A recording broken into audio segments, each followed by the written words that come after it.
All right. Well, Rob, thank you for joining us this afternoon. We did invite your opponent, Mr. Is it Tyndall? Yes. We did invite your opponent to the best of my. Well, he is not present right now. I honestly do not recall if he responded and indicated he needed to continue the matter to our makeup date, or if he didn't respond. I did not note that on my printout here. Okay, that seems to be an indication of the difference between he and I, though. I mean, it seems like one of us actually does care about the issues that are important to you, and one doesn't. Well, you've been coming to Asian American group events for several years now, even before you were elected to the bench. And generally speaking, the first question that we're asking of everyone, and you've actually interviewed with us before, so you've had this question before, but first question is, why have you decided to run for re-election for your particular seat? Well, first of all, let me just say, Mr. Paris, Mr. Vismani, members of the Asian American group, thanks a lot for having me here. It's always my pleasure to be part of anything you guys do. You're right, I've been to many of your events. It's always fun. It's always a pleasure. And I love it when you have your judges' night out, because if you know my personal life, I need to have a reason to get a night out. But thanks a lot. I'll tell you, the main reason I'd like to be reelected is because, frankly, my courtroom is a wonderful place. Yeah, a lot of good things happen in there. It's I think, a very pleasant mixture of professionalism, respect, but yet comfort. My courtroom is about the litigants, the jury, the lawyers, and that's what it's about. It's about the case. And everybody, I think, knows that. I do still learn something every day. I continue to evolve, but I'll tell you, I'm really proud that our courtroom is a comfortable place that people like to be in. Okay. I've been making these statements for previous races. At this point, Department 32 is a civil-only department, and like one of the previous races we had, it will remain civil-only until the state legislature comes in and changes the law that created the funding for this and some of the other departments. Judge Rob does. It's just easier to call you Rob. I'm sorry. Rob does handle criminal overflow trials, as we heard from some of the other judges, but I would say 95% of your work is civil in nature. Is that a fair assessment? Well, actually, it is a little bit different than that. Okay. The fact of it is, I have a policy, and the court system knows the policy, and that is, each and every time a civil case settles, so there's no exception, each and every time, I always take a criminal case. So that means if a civil case is set for a jury trial on a Monday, and it settles the previous Friday, or even that Monday morning, the court system knows that give me a criminal case. In other words, I'm not going to take a few days off. It's not a free week off for me or any time off. I want to be in court, and so I take criminal cases. And as a result of that, I know I've had more criminal jury trials than any of the civil judges. In fact, I've been honored that the criminal judges know that I like to cover criminal calendars. I think I've seen you in criminal court. So as it turns out, I've been a judge 3.5 years. I've covered Judge Abby Silver's criminal sentencing calendar, I think 30, 40 times over the 3.5 years. I'm sort of her go-to person. If something in life sort of requires that she miss a day, she's asked me, and I love covering her criminal court. She knows it. Last year I was honored that the chief judge, Jennifer Tagliati, decided likewise to make me the go-to person whenever she missed her criminal court. She had criminal sentencing only on Fridays because she's the chief judge, and that has a lot of administrative duties attached to it. But again, she honored me and made me the guy she'd go to on the rare occasion where she missed her Friday criminal court. But it did happen, I think, 5 or 6 times over the last year or so, and I covered that criminal court. In addition to that, the chief judge and the executive judges decided to give me a criminal calendar every Wednesday morning having to do with misdemeanor appeals. So I'm actually the appellate court for Clark County. Anybody who gets convicted of a misdemeanor crime in this county, if they decide to appeal it, it goes to me, and I have that calendar every Wednesday morning at 10 o'clock. It's an appellate court. So I have quite an extensive criminal practice, I'd say, for somebody who does have a civil mission. It's probably, if you really broke it down, it's probably more like 80% civil, 20% criminal in practical effect if you really measured it out. You had mentioned me appearing in front of you To the best of my knowledge, I have no pending cases in front of you. I have made appearances on a civil matter where I was helping out a good friend of mine who actually is the attorney of record. But on that case, we are simply waiting for the dismissals to be signed off on. It was a personal injury matter that was resolved. Okay. So there's nothing substantive I have in your department. Therefore, not only will I handle the moderation of the actual interview, but also I can participate in the deliberations. If something happens and I end up with a case in your department over the next month or so, prior to issuing our endorsements or doing the deliberations regarding the endorsements, obviously I will not participate to avoid any appearances of impropriety. I respect that. So, but as of right now, there's no such conflicts. Okay. You have had a good amount of experience on both sides of the bench and as your role as bar counsel as well. What do you think is the biggest inefficiency in the courtroom, in the courthouse as a whole at this point in time? And assuming you're reelected, what are you going to do to try and address that? Well, I think people that try to represent themselves, otherwise affectionately known as pro se litigants, sort of present a bit of an inefficiency that judges can do something to make better. In other words, I'm all for people trying to represent themselves. I mean, if you look at the court system itself, we do have self-help centers both in the family court building and at the regional justice center, and people do the best they can to represent themselves. But I think sometimes despite their efforts, they sort of still stumble through things. And I think there's a balance there for a judge. On one hand, of course, a judge should not actively represent an unrepresented party in a courtroom, a pro se litigant. I mean, you can't really, as a judge, represent their interests. But you can make them feel comfortable. You can sort of do something to alleviate the nervousness. You can make them feel welcome. You can give them a little bit of procedural advice. I think that is an important part of, given that you do have quite a few pro se litigants that come into court. And so I try to do all I can to make them comfortable. And so I think that's part of it. Okay. With your time on the bench, are there any diversionary programs that you've seen that you would like to either help expand, either funding-wise or participation-wise, or additional programs that you think need to be added into the fray, such as and drawing your attention to the veterans courts or the mental health courts, things of that nature? Are there any areas that are unaccounted for right now that need to be looked at, and what plans do you have to do so? Well, these specialty courts are wonderful. I mean, they're really legal genius is what they truly are. The conceptual idea that came about years ago having to do with specialty courts is it keeps people out of jail. But even more than that, it allows people to do what the system really should do, and that is reform their behavior so that there's positive change in their lives, and then there'll be less victimization and obviously change in other people's lives who would be harmed if we didn't reform folks that go through the system. That refers mainly to criminal cases, but in any event, when I was in municipal court, I was a municipal court judge in the year 2007, just on a sort of a brief, temporary from its inception, 6-month covering the court. And Toy Gregory was the chief judge of the municipal court then.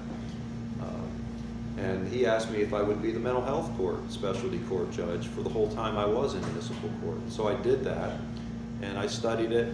I met with all those involved in the system, and that was, I think, a wonderful court, dealing with people who unfortunately had mental health problems and were sitting in the city jail and had to be, helped. But I've also seen the drug court that Judge Linda Bell covers. In fact, I was just part the other day, I was just present at the graduation where a number of people graduated from the drug court program. And you're talking about people who are charged with crimes, go through the program, and instead of being in jail and just sitting there waiting to get out and then recidivating again, what happens is they make positive change by learning and being counseled and doing just real meaningful things. And when they get out of the program, they graduate from the program. That's a great word because they're really graduating into a new part of life. It's like getting out of an advanced school. They've graduated. And they say wonderful things. They also bring their family members to the graduations, and it's sort of a love festival instead of some kind of negative thing. How wonderful is that? That you end up with really all these positive and wonderful feelings where people's lives now are changed instead of killing themselves using methamphetamine or something like that. So that drug court's great.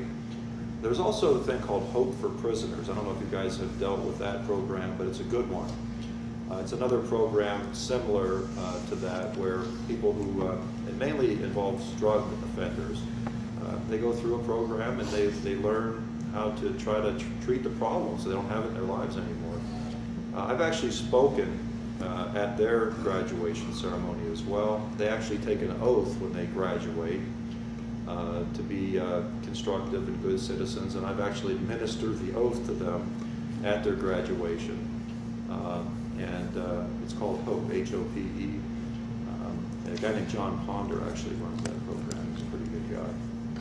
But anyway, I'm all for that kind of stuff. Now, I am a veteran. I started my legal career. I signed up as an Army lawyer. It was exclusively criminal law. I signed up for 3 years, right out of law school. By the way, I did that to surprise my father. My father spent 27 years in the United States Army. He's buried in Arlington National Cemetery. He's my hero. He and my mom actually adopted me from an orphanage when I was a kid. I started my life in an orphanage. So I joined the Army to give back to the old man. He was pretty proud of me, you know. Anyway, I probably am running a little bit on with that, but service to our country means a lot to me. I haven't been asked to be the veteran court judge. If anybody ever asked me to do it, I would do it. I think it's another specialty court, though, that has a wonderful consistency to it. And that's what these kind of courts are about. In the veteran court scenario, think about it. You have a judge who learns about things like post-traumatic stress disorder and what people who serve really go through. Maybe in the worst case scenario in a combat zone where their contemporaries, their fellow soldiers, sailors, airmen get killed, and now they have to come back and try to acclimate back into civilian life. I can tell you, when I was in the Army, this is a long time ago, but in 1989, I did get deployed to Panama. And I did see dead people. You know, I saw people who got killed when we went down there in Operation Just Cause. And there's times still when I wake up in the middle of the night and I think, man, you know, that is something else to lay eyes on somebody who had been killed. It can stay with you. I never had a problem at all, thank God for that. But I certainly respect the service members that can be affected by some of that kind of stuff that happens when you serve. I didn't know if you were raising your hand, Mike. No. Okay. You, Rob, have gotten consistently good ratings, well above average ratings, I should say, in the biennial RJ poll. What ideas do you have to make that poll either more accurate, to more accurately reflect the job that judges are doing on behalf of their community? Or perhaps what ideas do you have to expand upon it so that civilians, for lack of a better term, can feel more comfortable relying on that as an adequate measure of a judge's performance? Well, I think that the survey, given that it's anonymous, does have some issues with it.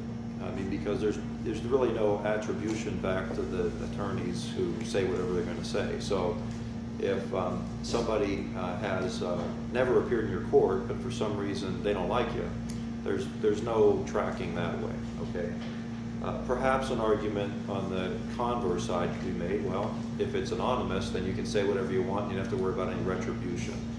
My thought has always been on that as far as the survey conductor is concerned, the newspaper, at least maybe they ought to know who's saying what.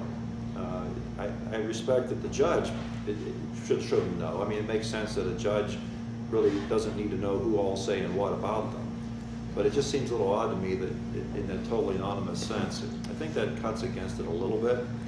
Although I do believe overall in the survey, because I look at the results, and I think that at the end of the day, the lawyers are getting it right. I mean, I think that the lawyers who have highly rated me have gotten it right in our situation, but respectfully, because I always tell people the way it is, I look at the results and I say, well, I think they got it right. Let's just put it that way. I think they got it right overall.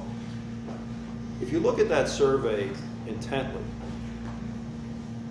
there are survey questions that talk about things, to answer your question more specifically, that the public ought to know about. The idea of competence, the idea of knowing the law, the idea of being courteous to people and having a good judicial temperament or demeanor. All that is in there, but it sort of gets buried in the overall retain or don't retain rating. The only one that really ever gets reported with any sort of publicity that anybody ever knows about, again, is the idea of retain or not retain.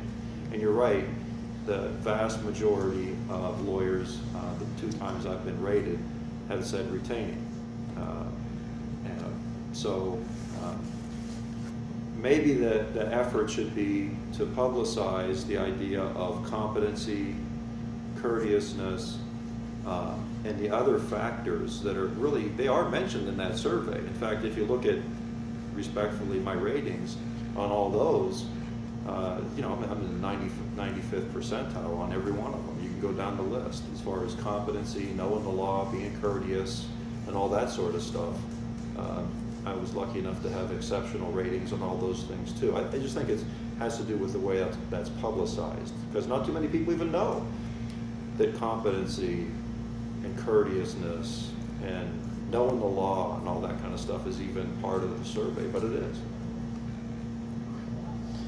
Well, Mike, you want to jump in here with your standard question? There is one more thing I want to say Please, about that. please, Rob. Thomas, please. I just want to say one more thing. There's another part of that process, not necessarily the survey, that I think is reflected. I do. And that has to do with peremptory challenges. The lawyers can, if they want to, in civil cases, and like you said, my mission is 100% civil, lawyers can get rid of me if they want, either side. It's a matter of right. You just have to file the paperwork to get rid of the judge. I don't know what the numbers are on it, but I can tell you this, it's ridiculously low. Nobody ever gets rid of me. I mean, everybody wants to keep me. In fact, you talked about overflow, there's a civil overflow too. So us civil judges can give a case that's a week long or less. We can give those to other civil judges if we have 2 or 3 cases scheduled at the same time. We have our calendar calls to set those trials once a month. Every time I have a calendar call, I offer it. Like you're there, and I have like a week and a half or 2 weeks for trials during this time frame. Let's just use that as an example. You guys all have week and a half, 2 week long trials you want to do. So I might set Mr. Paris's because it's the oldest case.